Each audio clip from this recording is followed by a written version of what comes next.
السلام علیکم ورحمۃ اللہ وبرکاتہ۔ الحمد للہ رب العالمین والصلاة والسلام علی رسولہ الامین وعلی آلہ واصحابہ ومن تبعہم بإحسان الی یوم الدین۔ اعوذ باللہ من الشیطان الرجیم۔ فاذکرونی اذکرکم واشکروا لی ولا تکفرون۔ یا ایہا الذین آمنوا استعینوا بالصبر والصلاة ان اللہ مع الصابرین ولا تقولوا لمن يقتل في سبيل الله اموات بل احیاء ولكن لا تشعرون ولنبلونكم بشيء من الخوف والجوع ونقص من الاموال والانفس والثمرات وبشر الصابرين الذين اذا اصابتهم مصيبة قالوا انا لله وانا اليه راجعون اولئک علیہم صلوات من ربہم ورحمہ واولئک هم المہتدون۔ بس تم مجھے یاد کرو، میں تمہیں یاد کروں گا، اور میرا شکر ادا کرو اور میری ناشکری نہ کرو۔ اے مومنو، صبر اور نماز کے ساتھ مدد طلب کرو، یقیناً اللہ صبر کرنے والوں کے ساتھ ہے۔ اور تم انہیں مردے نہ کہو جو اللہ کے راستے میں شہید ہوتے ہیں، بلکہ وہ زندہ ہیں لیکن تم محسوس نہیں کرتے ہو۔ اور ہم البتہ ضرور تمہیں کسی قدر خوف اور بھوک اور پھلوں، جانوں اور اموال کی کمی کے ذریعے آزمائیں گے، اور صبر کرنے والوں کو بشارت دیجیے۔ یہ وہ لوگ ہیں جب انہیں کوئی مصیبت لاحق ہوتی ہے تو کہتے ہیں یقیناً ہم اللہ کے لیے ہیں اور یقیناً ہمیں اسی کی طرف لوٹنا ہے۔ وہی ہیں جن پر ان کے رب کی جانب سے نوازشات ہیں اور رحمتیں ہیں، اور وہی ہدایت یافتہ ہیں۔ برادران اسلام، اس پارہ کے شروع میں تحویل قبلہ کا تذکرہ ہوا تھا۔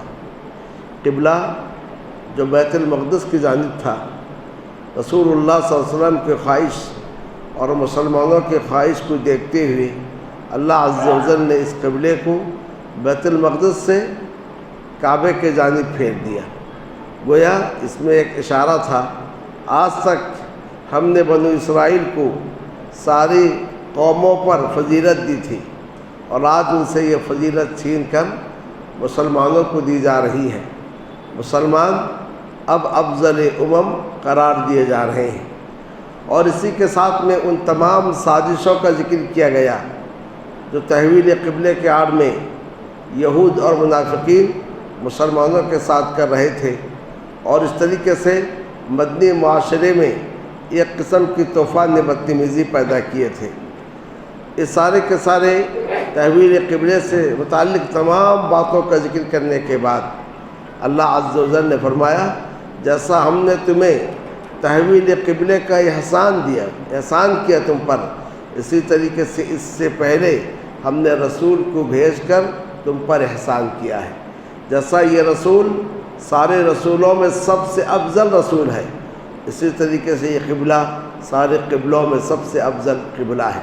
اور پھر مسلمانوں کو یہ ہدایت دی گئی کہ ان یہودیوں اور اس طریقے سے ان منافقوں کے سازشوں سے، ریشہ دوانیوں سے بچنے کا واحد طریقہ یہ ہے کہ تم اللہ کو یاد کرو اور اللہ کی نعمتوں کا شکر ادا کرو۔ جب اللہ کو یاد کرو گے اور اللہ کی نعمتوں کا شکر ادا کرو گے تو ان کی سازشیں تمہیں کچھ نقصان نہیں پہنچا سکتی ہیں۔ اور اسی کے ساتھ ایک اور بات کا حکم دیا گیا، وہ ہے صبر، کہ شکر کے ساتھ انسان کو چاہیے کہ وہ صبر کو اپنائے۔ ذکر، شکر اور صبر، یہ تین چیزیں ایسی ہیں جب انسان انہیں اپنا لیتا ہے تو دنیا کی بڑی سے بڑی طاقت اس کا کچھ بگاڑ نہیں سکتی ہے۔ ذکر کے ذریعے سے وہ ایک محفوظ قلعے میں آ جاتا ہے، اور شکر کے ذریعے سے اپنی نعمتوں میں اور اضافہ کرتا ہے، نعمتوں کو محفوظ کر لیتا ہے، اور صبر کے ذریعے سے اسے ایک نور مل جاتا ہے جس سے وہ اندھیروں میں جینا سیکھتا ہے۔ تو ذکر، شکر اور صبر، یہ چیز جسے مل جائے یقیناً وہ شخص سعادت مند انسان ہے۔ جب اوپر ذکر اور شکر کا تذکرہ ہوا، اب اللہ عز و جل مسلمانوں کو صبر کی تلقین کر رہا ہے۔ یا ایھا الذین آمنوا، اے مومنو، صبر اور نماز کے ساتھ مدد طلب کرو کہ یہ جو تمہارے خلاف یہود سازش کر رہے ہیں اور منافقین جو تمہارے پیچھے پڑے ہوئے ہیں، تو اس کا حل یہ ہے کہ تم نماز بھی پڑھتے رہو اور صبر کرو، اور اس کے ساتھ اللہ عز و جل سے مدد طلب کرو۔ بے شک اللہ صبر کرنے والوں کے ساتھ ہے۔ تو آپ صبر کرو، اللہ تمہارے ساتھ ہے، اور جس کے ساتھ اللہ ہو اس کا کوئی کچھ بگاڑ نہیں سکتا ہے۔ اللہ عز و جل صبر کرنے والوں کے ساتھ ہے۔ کیا مطلب؟ جبکہ اللہ تعالیٰ اپنی ذات کے ساتھ ساتوں آسمانوں کے اوپر عرش پر ہے، لیکن صبر کرنے والوں کے ساتھ مطلب اپنی تائید، اپنی نصرت کے ساتھ، تائید خاص کے ساتھ صبر کرنے والوں کے ساتھ ہے۔ تو گویا اللہ عز و جل کی معیت سے مراد اللہ تعالیٰ کی تائید، اس کی نصرت خاص صبر کرنے والوں کے ساتھ ہے۔ صبر کا معنی کیا ہے؟ صبر کا معنی ہے حبس النفس، نفس کو باندھ دینا۔ کس پر باندھ دینا؟ تین باتیں ہیں۔ ایک تو یہ ہے اللہ کی اطاعت پر باندھ دینا، حالات کتنے ہی خراب کیوں نہ ہو، ہم ثابت قدم رہیں گے اللہ اور اس کے رسول کی باتوں پر۔ حالات کے ساتھ ہم نماز چھوڑ دیں، حالات کے ساتھ ہم روزہ چھوڑ دیں، حالات کے ساتھ ہم مسجدوں کو ترک کریں، نہیں، بلکہ ہمیں چاہیے کہ ہم اپنے دین پر ثابت قدم رہیں۔ جس قدر حالات خراب ہوں اس سے زیادہ ہم اپنے دین کے ساتھ لگاؤ کو مضبوط کریں۔ تو صبر کا معنی اطاعت پر جم جانا۔ صبر کا دوسرا معنی یہ ہے معصیت سے، گناہوں سے، اللہ کے نافرمانی سے رک جانا، اسے کہتے ہیں صبر عن المعصیہ۔ اور تیسری قسم کا صبر یہ ہے کہ جو تکلیفیں ہو رہی ہیں، جو مشقتیں ہو رہی ہیں، ان تکلیفوں کو، ان مشقتوں کو برداشت کرنا کہ اللہ نے یہ چیزیں ہمارے لیے لکھ دی ہیں، تو لہذا خوشی خوشی انہیں قبول کریں، کوئی ایسا کام نہ کریں جو اللہ عز و جل کی مرضی کے خلاف ہو۔ برادران اسلام، مصائب آتے ہیں انسانوں کو آزمانے کے لیے۔ حدیث شریف میں ہے اللہ عز و جل جس کے ساتھ خیر کا ارادہ کرتا ہے اسے آزماتا ہے۔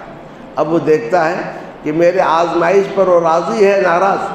اللہ آزمانے کے بعد جب بندہ راضی ہے تو اس کے لیے اللہ کی رضا ہے، اور اگر بندہ ناراض ہے تو اس کے لیے اللہ عز و جل کی ناراضگی ہے۔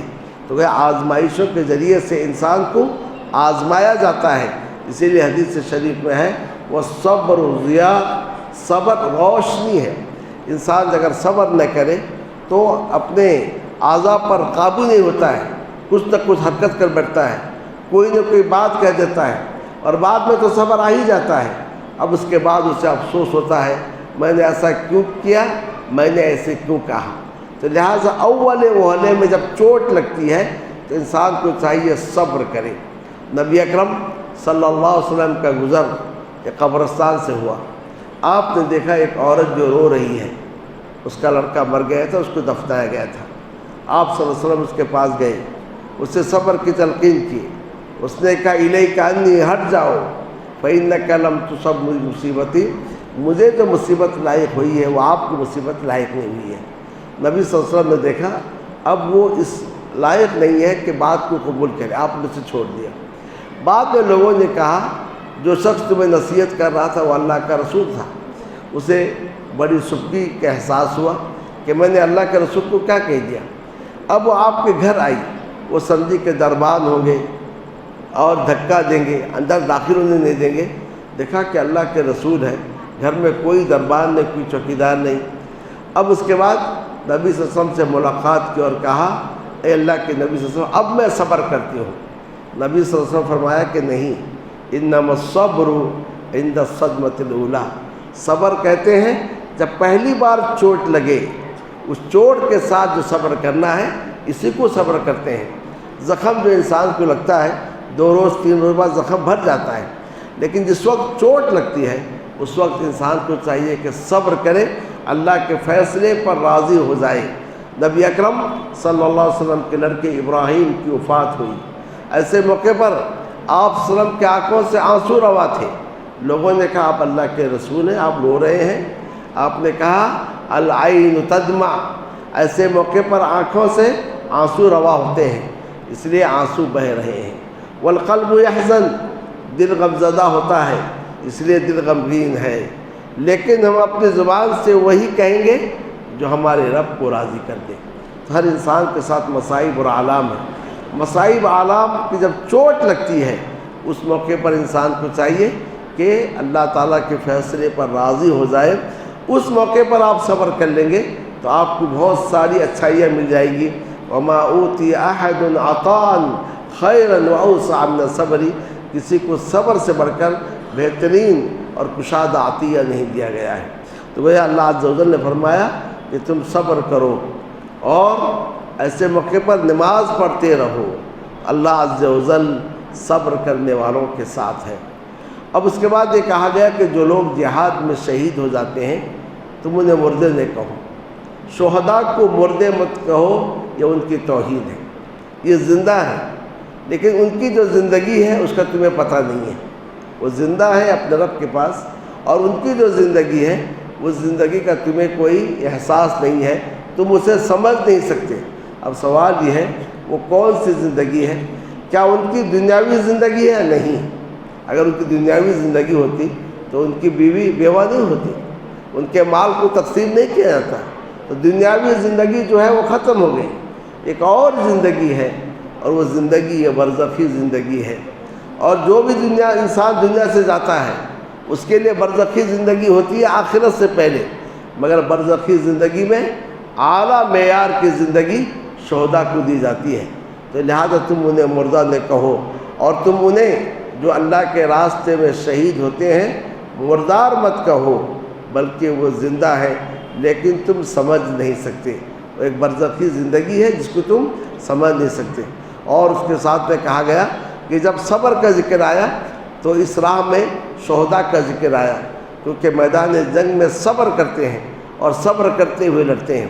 اور اس کے بعد کہا گیا صرف شہداء نہیں، ہم تمہیں بھی آزمائیں گے، اور ہم تمہیں کبھی دشمنوں کا ڈر اور خوف کے ذریعے سے آزمائیں گے، کبھی بھوک اور پیاس کے ذریعے سے آزمائیں گے، کبھی تمہارے پھلوں میں، کبھی تمہارے مالوں میں، کبھی تمہارے جانوں میں کمی کے ذریعے سے تمہیں آزمائیں گے۔ تو اس آزمائش کے موقع پر جو صبر کر لیتا ہے اس کے لیے خوشخبری ہے۔ تو صبر کرنے والے کے لیے کیا خوشخبری ہے؟ انسان جب صبر کرتا ہے، دیکھیے کوئی مصیبت پہنچتی ہے، آپ کا کاروبار دیوالیہ ہو گیا مثلا، یا ہے کہ آپ کے گھر میں کسی کا انتقال ہو گیا، یا ہے کہ آپ کے مال میں یا کہ زراعت میں کچھ بربادی ہو گئی، تو ایسے موقع پر آپ آویلا مچانے سے وہ چیز تو واپس نہیں آئے گی، تو نقصان ہی ہوگا، جانے والی چیز چلی گئی اور اجر سے بھی آپ محروم ہو گئے۔ لیکن ایسے موقع پر آپ صبر کریں گے، جانے والی چیز چلی گئی لیکن اجر تو کم سے کم آپ کو ملا، اور ہو سکتا ہے آپ کے صبر کرنے کی وجہ سے جو چیز آپ سے لی گئی ہے اس سے دوگنی چیز کسی اور شکل میں آپ کو دی جا سکتی ہے۔ تو اس قاعدے کو یاد رکھیں، وبشر الصابرین، صبر کرنے والوں کو بشارت دیجیے، کیونکہ انسان جب مصائب پر صبر کرتا ہے تو اس کا فائدہ یہ ہوتا ہے کہ اس کو اجر اور ثواب ملتا ہے، اور جو چیز اس سے چھین لی جاتی ہے اسے واپس بھی اسے کیا جاتا ہے۔ اللہ عز و جل نے فرمایا صبر کرنے والے لوگ کیسے ہیں؟ جب انہیں کوئی مصیبت لاحق ہوتی ہے تو کہتے ہیں انا للہ و انا الیہ راجعون، ہم اللہ کے لیے ہیں، ہمیں بھی اللہ کی جانب لوٹنا ہے۔ تو ہمارے والد کا انتقال ہو گیا، ہماری بیوی کا، ہمارے بچوں کا انتقال ہو گیا، ہمیں بھی اس راہ میں جانا ہے۔ تو لہذا نہ واویلا کرتے ہیں، نہ گریبان کو پھاڑتے ہیں، اور نہ اس طریقے سے رخسار کو پیٹتے ہیں، نہ جاہلیت کا نعرہ لگاتے ہیں، نہ اللہ عز و جل کے ساتھ بدگمانی کرتے ہیں، کہتے ہیں انا للہ و انا الیہ راجعون۔ حدیث میں اس پر ایک اور بھی اضافہ ہے، اللہم اجرنی فی مصیبتی واخلفنی خیرا منہا، اے اللہ اس مصیبت میں مجھے اجر دے اور اس کا جانشین مجھے عطا فرما دے۔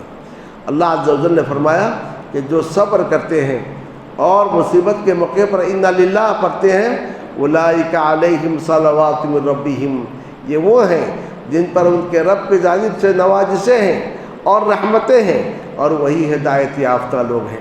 یعنی مطلب یہ ہے وہ گمراہ نہیں ہوں گے، کتنے ایسے لوگ ہیں کہ مصائب کے زد میں آ کر گمراہ ہو جاتے ہیں، حوادث کے زد میں آ کر گمراہ ہو جاتے ہیں، کفر کا راہ اختیار کر لیتے ہیں، لیکن مصائب میں جو صبر کرتے ہیں وہ کبھی گمراہ نہیں ہوں گے۔ جب صبر کا تذکرہ ہوا تو صبر کے ضمن شہداء کا ذکر کیا گیا، صبر کے ضمن آزمائشوں کا ذکر کیا گیا، تو اسی کی مناسبت سے صفا اور مروہ کا بھی تذکرہ آیا۔ سوال یہ ہے، صبر کے سیاق میں صفا اور مروہ کا کیا تعلق ہے؟ آپ سب جانتے ہیں کہ جو بھی عمرہ کے لیے جاتا ہے، جو بھی حج کے لیے جاتا ہے، صفا اور مروہ کی سعی اس کے لیے ضروری ہے۔ اس کے بغیر نہ عمرہ پورا ہوگا، اس کے بغیر نہ آپ کا حج پورا ہوگا۔ نبی صلی اللہ علیہ وسلم فرمایا ایھا الناس ان اللہ کتب علیکم السعی فاسعوا، اے لوگوں اللہ نے تم پر سعی لکھ دی ہے، تم سعی کرو۔ تو سعی کے پیچھے مقصد کیا ہے؟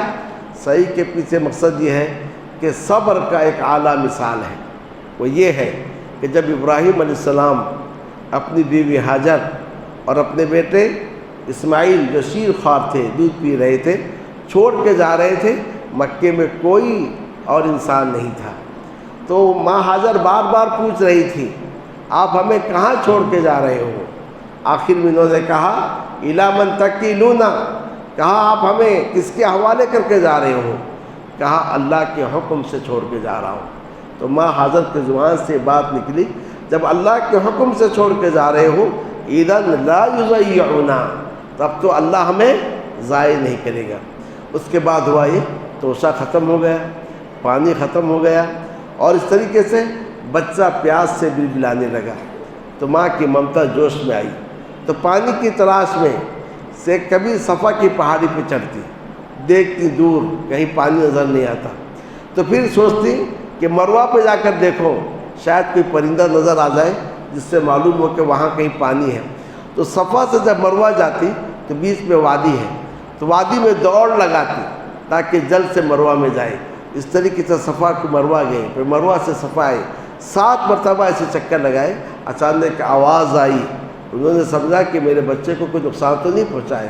وہاں آ کر دیکھا کہ بچہ جہاں ایڑی رگڑ رہا تھا وہاں سے پانی ابل رہا ہے، اس ڈر سے کہیں پانی بہہ نہ جائے عبرانی زبان نے کہا زم زم رک جا۔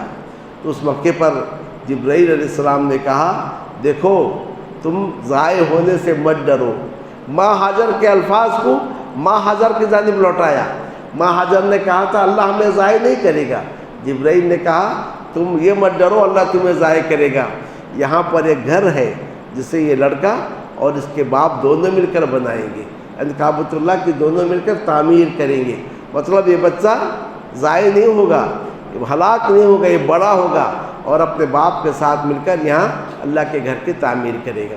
تو گویا صفا اور مروہ کے پیچھے یہ واقعہ ہے جس میں ماں ہاجر نے صبر کا اعلیٰ نمونہ پیش کیا، اور اس کے نتیجے میں جو پانی انہیں ملا اس سے یہ بھی سیراب ہوئے، اور مختلف قبیلے جو مکے میں آ کر بسے وہ بھی سیراب ہوئے، اور آج ساری کی ساری دنیا زمزم کے پانی سے سیراب ہو رہی ہے، جس میں بھوکے کے لیے کھانا ہے، جس میں بیمار کے لیے شفا ہے۔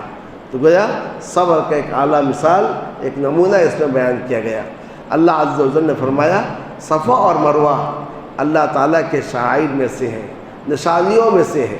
تو گویا صفا اور مروہ پہ غور کرو کہ صبر کرنے والوں کو اللہ تعالیٰ کتنا اچھا بدلہ دیتا ہے، اس کا آپ اس سے اندازہ لگاؤ۔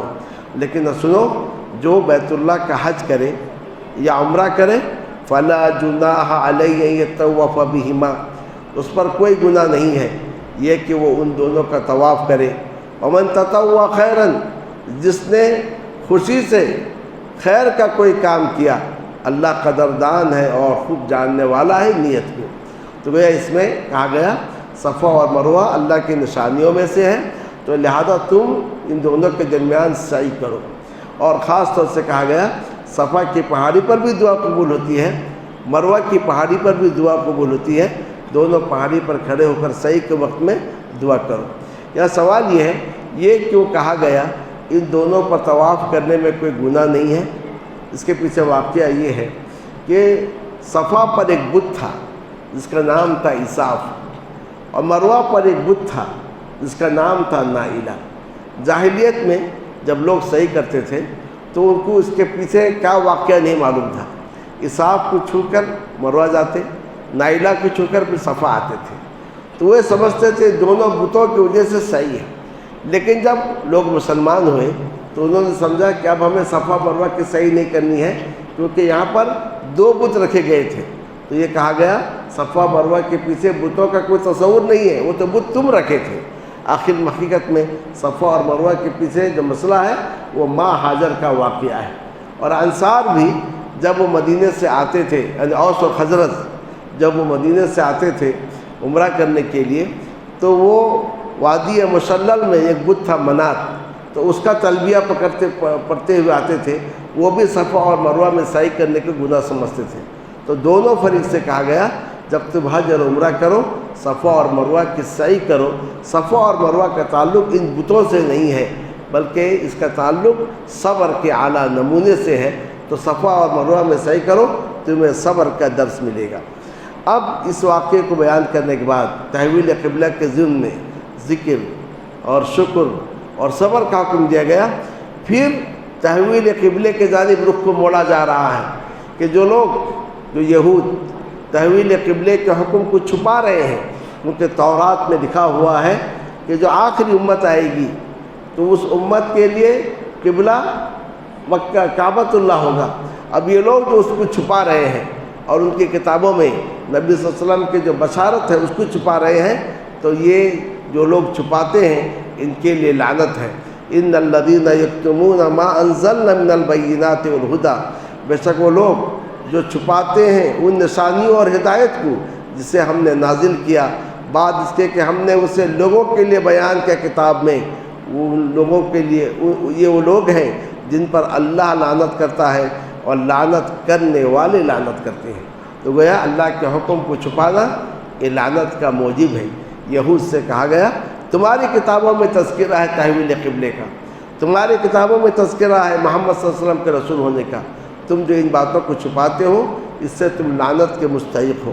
ہاں جو لوگ توبہ کر لیں، اپنی اصلاح کر لیں، پھر ان باتوں کو بیان کر دیں تو میں ان کے توبہ کو قبول کرتا ہوں، کیونکہ میں ہی تواب ہوں اور بڑا مہربان ہوں۔ اب اس کے بعد یہ کہا گیا کہ جو لوگ کفر کیے اور کفر پہ مر گئے، اس حال میں کو کفار تھے، ان پر اللہ کی لعنت، لوگوں کی لعنت اور فرشتوں کی لعنت اور سارے کے سارے لوگوں کی لعنت ہے، جس میں وہ ہمیشہ ہمیشہ رہیں گے۔ ان کے لیے عذاب کو ہلکا نہیں کیا جائے گا اور نہ انہیں مہلت دی جائے گی۔ تو یہاں یہ بات معلوم ہوئی کہ جن کے بارے میں ہمیں یقین ہو کہ کفر پہ مرے ہیں تو ان پر ہم لعنت کر سکتے ہیں، اور ہمیں یقین کیسے ہو یہ کفر پر مرے ہیں، اس کے لیے قرآن سے کوئی دلیل چاہیے یا حدیث سے کوئی دلیل چاہیے۔ ابو لہب کے تعلق سے ہم یقین سے کہیں گے ابو لہب کی موت کفر پہ ہوئی ہے، یہ قرآن میں اس کا ذکر ہے۔ ابو جہل کے تعلق سے ہم یقین سے کہیں گے کہ اس کی موت کفر پر ہوئی ہے۔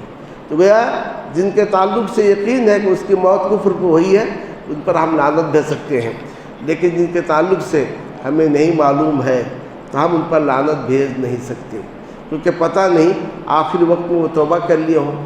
جہاں رہی بات مسلمانوں کی، تو بڑے سے بڑے گناہ کرنے پر بھی ہم کسی مسلمان پر لعنت بھیج نہیں سکتے، لیکن بعض کام ایسے ہیں جو لعنت والے کام ہیں، تو ایسے موقع پر ہم لوگوں پر لعنت بھیجنے کے بجائے ان کام کرنے والوں پر لعنت بھیجیں گے، جیسے لعنت اللہ علی الکاذبین، جھوٹوں پر اللہ کی لعنت ہو۔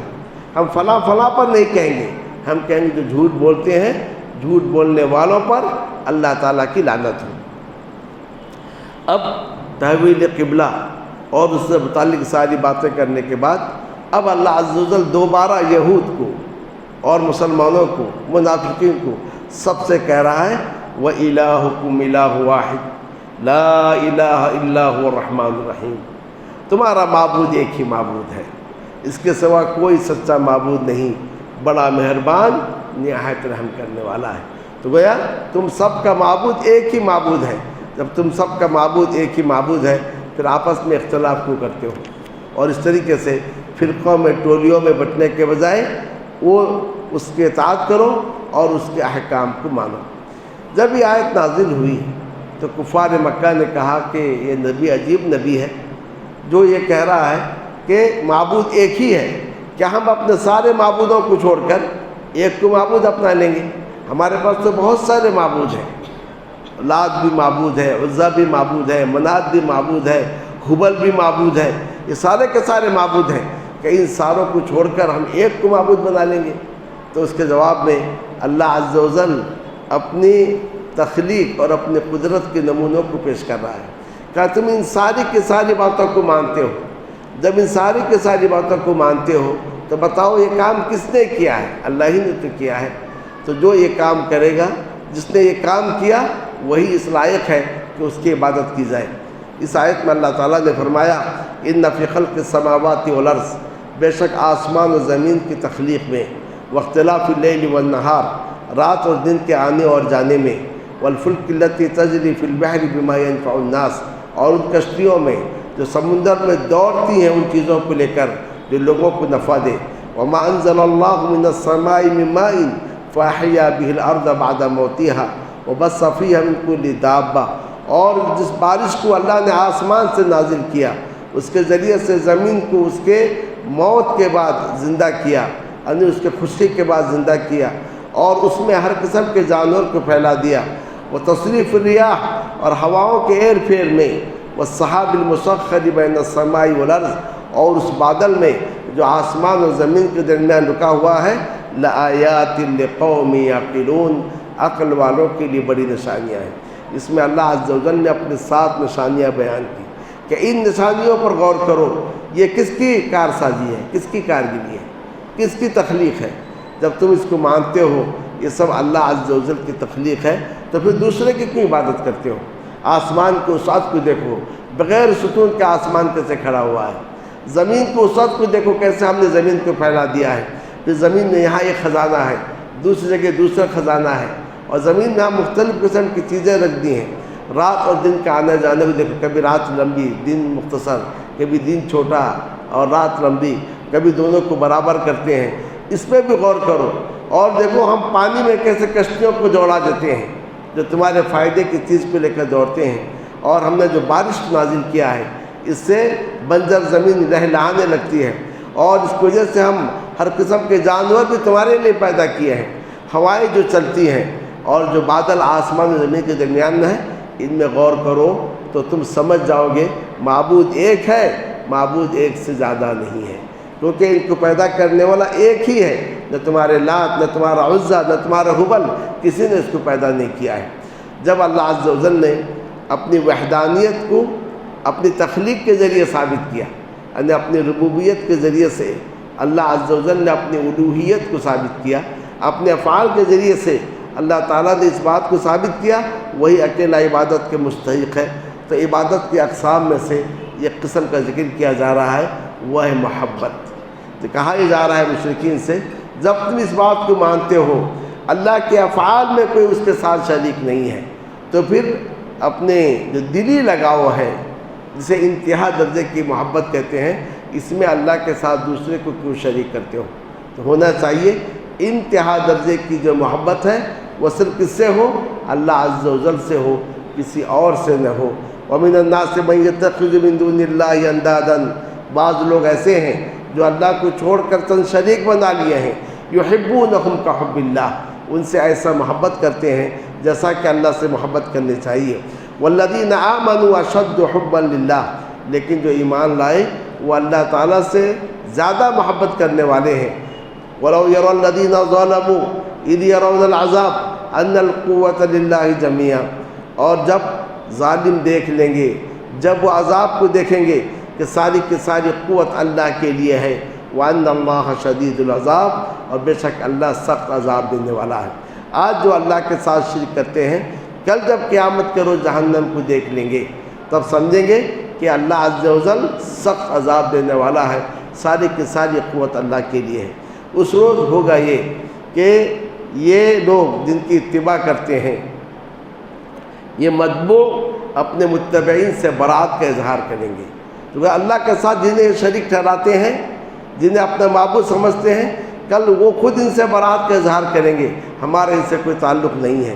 استبرأ الذین اتبعوا من الذین اتبعوا، جب برات کا اظہار وہ کریں گے جن کی اتباع کی گئی ان سے، جنہوں نے اتباع کی، اور وہ عذاب کو دیکھ لیں گے. وتقطعت بهم الاسباب، ان کے سارے رشتے ختم ہو جائیں گے. وقال الذين اتبعوا، اور جنہوں نے پیروی کی وہ کہیں گے لو ان لنا کرہ، کاش کہ ہمارے لیے واپسی ہوتی تو ہم ان سے برات کا اظہار کرتے جیسا کہ اب انہوں نے ہم سے برات کا اظہار کیا ہے. اسی طریقے سے اللہ ان کے اعمال کو ان پر پچھتاوا بنا کر دکھائے گا اور وہ جہنم سے نکلنے والے نہیں ہیں.